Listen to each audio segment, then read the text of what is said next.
గత ప్రభుత్వానికి సంబంధించిన భూదందా గురించి ఒకసారి చూద్దాం. ఇగో స్వేచ్ఛలా మంచిగా పెద్దగా ఇచ్చారు, ఇది ఏందో చూద్దాం. అయితే ఈ హెచ్సియు భూములకు సంబంధించిన వివాద నేపథ్యంలో గత సర్కారు భూదందాలన్నీ కూడా బయటకు వస్తున్న పరిస్థితి. గత ప్రభుత్వ భూదాహంపై నజర్, 10 ఏళ్లలో జరిగిన విక్రయాలపై ఫోకస్, అమ్మకాల్లో అక్రమాలు జరిగినట్టు గుర్తింపు, కాంగ్రెస్ సర్కార్ టిట్ ఫర్ ట్యాట్. మరి ఇది 4 రోజులు ఇట్లా పెద్ద పెద్ద బ్యానర్ ఐటమ్స్ రాపి చూకుంటారా? దీని మీద ఏమన్నా ముందరకు పోయే అవకాశం ఉందా? ఎదురు చూడాలి. ఎందుకంటే ఇప్పటికే చాలా భూ వివాదాలు ఉన్నాయి, చాలా భూ కబ్జాలకు సంబంధించిన ఆరోపణలు ఆధారాలు ఉన్నాయి. మరి చాలా వాటి దగ్గర దాని మీద యాక్షన్ లేదు. మరి వీటి మీద నన్ను యాక్షన్ తీసుకుంటారా, లేకపోతే ఈ హెచ్సియుకి సంబంధించిన భూ వివాదం దాని యొక్క తీవ్రతను తగ్గించడానికి మాత్రమే వీళ్ళ యొక్క అవినీతి భాగవతం అని చెప్పేసి వార్తలు రాపిస్తురా? ప్రజలకు తెలియాల్సి ఉంది. ఒకసారి చూద్దాం. ప్రభుత్వ అసైన్డ్ భూ లావాదేవీలపై ఫోకస్, కోకాపేట నియో పోలీస్ పట్ల ప్లాట్లపై ప్రత్యేక దృష్టి, చెరువుల పక్కనున్న అమ్మేసిన బీఆర్ఎస్ రాక్ స్ట్రక్చర్, పర్యావరణ విధ్వంసంపై ఆరా, నిబంధనలు ఉల్లంఘనలు, ఇన్సైడ్ ట్రేడింగ్, రియల్ కంపెనీలకు నోటీసులు ఇచ్చే అవకాశం, వాపస్ తీసుకుంటామని కేటీఆర్ వ్యాఖ్యలు.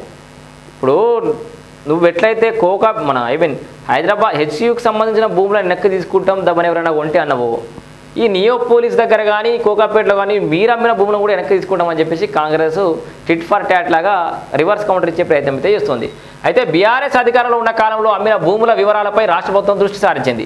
9.5 ఏళ్ల కాలంలో ఎక్కడెక్కడ ఎంత విస్తీర్ణంలో భూములను విక్రయించింది, వాటి ద్వారా వచ్చిన ఆదాయం ఎంత, కొన్ని రియల్ కంపెనీలు ఏవి నిబంధనల ఉల్లంఘనకు ఏ మేరకు జరిగింది, అమ్మే ముందు సంబంధిత ఉన్నతాధికారుల యొక్క అనుమతులు ఉన్నాయా లేదా అనేది మొత్తం లెక్కలు బయట తీస్తున్నట్టు. విభాగాల నుంచి అనుమతులు తీసుకున్నారా, ఇలాంటి అంశాలపై అన్నింటిపై ప్రభుత్వం ఆరా తీస్తుంది. విక్రయించిన భూముల్లో పర్యావరణ విధ్వంసం ఏ మేరకు జరిగింది చూసిరా? వాళ్ళు పంపిన భూములలో కూడా పర్యావరణ విధ్వంసం ఎంత జరిగింది. ఇప్పుడు కోర్టుకి ఇవన్నీ చూపెట్టే అవకాశం కూడా ఉండొచ్చు. మేము ఇప్పుడు గింత చేసినాం, వాళ్ళు గింత చేసినా చూపెడతారో ఏమో. మరి ఏ భూములలో ఎన్ని చెట్లు నరికేసారు, వాస్తవానికి హెచ్సియుకి సంబంధించిన కేసు విషయంలో కూడా కోర్టు గదే అడిగింది. ఆ భూమిలో ఎన్ని రకాల జీవజాతులు ఉన్నాయి, ఎన్ని వన్యప్రాణులు ఏ రకంగా చనిపోయినాయి, లేకపోతే ఏ రకంగా ఇబ్బంది పడుతున్నాయి, ఎన్ని వృక్షజాతులు ఎన్ని ఉన్నాయి, అవి క్లియర్ కౌంట్ అనేది మాకు సబ్మిట్ చేయాలి అని చెప్పేసి కూడా అన్నది. నీటి తావు పక్కనున్న భూముల విషయంలో అనుమతులు తీసుకున్నారా, సహజ సిద్ధమైన ప్రకృతి సంపద ధ్వంసమైందా, ఇలాంటి అంశాలపైన దృష్టి పెట్టింది. TGISC Telangana industrial infrastructure corporation హెచ్ఎండిఎల నుంచి మొత్తం గణాంకాలను సేకరించింది. కేటీఆర్ కామెంట్లపై సర్కార్ బాగా సీరియస్ అయిందట. 3 ఏళ్ల తర్వాత మళ్ళీ అధికారంలోకి వస్తామని, ఇప్పుడు భూములు ఎవరు కొనొద్దని కొన్నా వాటిని వెనక్కి తీసుకుంటామని కేటీఆర్ 2 రోజుల క్రితం కామెంట్లు చేయడాన్ని ప్రభుత్వం చాలా సీరియస్గా తీసుకుందట. ఒక వ్యవస్థనే సవాల్ చేసే తీరులో కామెంట్లు చేయడం రాష్ట్ర ప్రయోజనాలకు విఘాతం కలిగించడమేనని ప్రభుత్వం అభిప్రాయపడింది. అధికారంలో ఉన్న కాలంలో అమ్మకానికి భూములను గుర్తించడం మొదలు పర్యావరణ అంశాలు, టెండర్ల ఖరారు ఇలాంటి అన్ని అంశాలు నిర్దిష్టమైన నిబంధనలు పాటించిందా లేదా అనే వాటిపై నా దృష్టి పెట్టింది. చెరువులు, కుంటలు, నీటి తావులకు పక్కన ఉన్న భూములను కూడా విక్రయించడంతో పాటు పర్యావరణం దెబ్బతిన్నదని, సహజ సిద్ధమైన రాక్ స్ట్రక్చర్స్ విధ్వంసమైందన్న అభిప్రాయం కూడా వినిపిస్తున్నది. కొనుగోలుదారులకు నోటీసులు ఇచ్చే అవకాశం కూడా ప్రభుత్వ పరిశీలనలో ఉన్నట్లు సచివాలయం వర్గాలు అయిపోయాయి.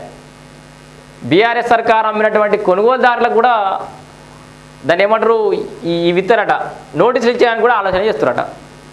ఏదో రాక్ స్ట్రక్చర్ అట, రాక్ హెరిటేజ్. మన కేసీఆర్ వీడియో ఎన్నో మీరు ఒక మాట అన్నాడు అసెంబ్లీలో, వీడియో అది వైరల్ అవుతుంది, వీలైతే చూపిస్తా. ఏదో రాక్ స్ట్రక్చర్ అట, హెరిటేజ్ అట అధ్యక్ష. ఎక్కడ రాక్స్ హెరిటేజ్ ఉంటుంది అధ్యక్ష, భూమి హెరిటేజ్ గట్ట అంటే మొత్తం ఈ భూమిలో ఎవడు తినజాగాలే తినాలి, పండజాగాలే వండాలి, అన్నీ రావాలన్నట. ఓ చెట్టు నరకద్దు, ఏం చేయొద్దు, భూమిని అమ్మద్దు.